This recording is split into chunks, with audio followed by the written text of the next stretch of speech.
আচ্ছা, সমস্যাতে বলা হয়েছে একটি বৃত্তের কেন্দ্র 11,2 এবং ব্যাসার্ধ 10। ওই বৃত্তের জ্যা এর মধ্যবিন্দু 2-1 দেখাতে হবে তার দৈর্ঘ্য 2√10। তার দৈর্ঘ্য বলতে ব্যাসের দৈর্ঘ্য।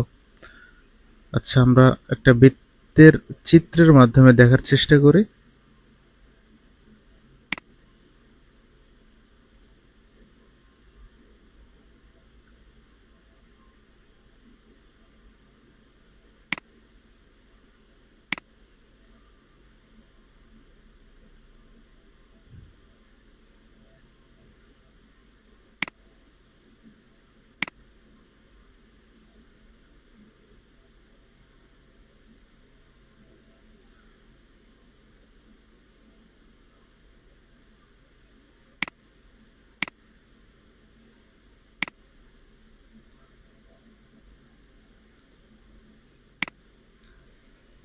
আচ্ছা, বৃত্তের কেন্দ্রটা দেওয়া আছে, ধরে এটা বৃত্তের কেন্দ্র।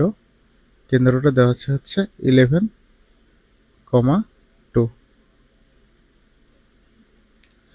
আর বৃত্তের ব্যাসার্ধটা দেওয়া আছে, যদি এটা ব্যাস ধরি, এই বৃত্তের ব্যাসার্ধটা দেওয়া আছে 10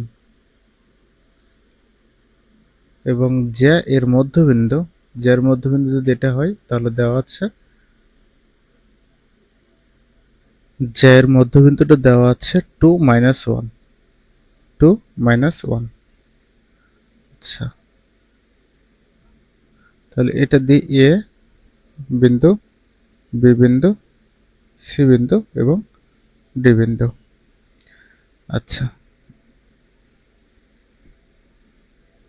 এখন আমরা এ বি বিন্দুর মধ্যবর্তী ডিসটেন্সটা বের করব। আমরা জানি A B equal to root over x2 minus x1 whole square plus y2 minus y1 whole square. মানগুলো বসাই। 2 minus 11 whole square plus minus 1 minus 2 whole square minus 9 whole square plus minus 3 whole square.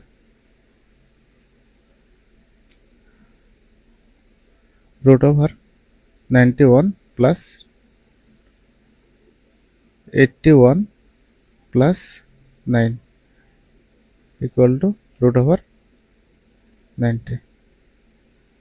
এখন পিথাগোরাসের formula হতে আমরা জানি অতিভুজের উপর square, অতিভুজ AC এর উপর স্কয়ার সমান লম্ব এবি এর উপর স্কয়ার প্লাস ভূমি বিসি এর উপরে স্কয়ার।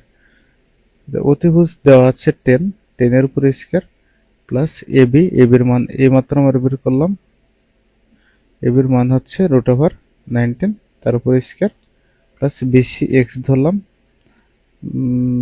এক্স এর উপরে স্কয়ার। এরপরে 10 এর উপর স্কয়ার করলে মান আসবে 100 equal to 90 plus x square. তাহলে x square equal to 100 minus 90, অর্থাৎ এক্স স্কয়ার ইকুয়াল টু 10 বা x equal to root over 10। X বা BC equal to root over 10। যেহেতু বি বিন্দুটা সিডি এর মধ্যবিন্দু, অতএব সিডি ইকুয়াল টু 2 গুণন রুট 10। বিসি এর দ্বিগুণ হচ্ছে সিডি, সিডি ইকুয়াল টু হচ্ছে 2 রুট 10 একক। প্রমাণিত।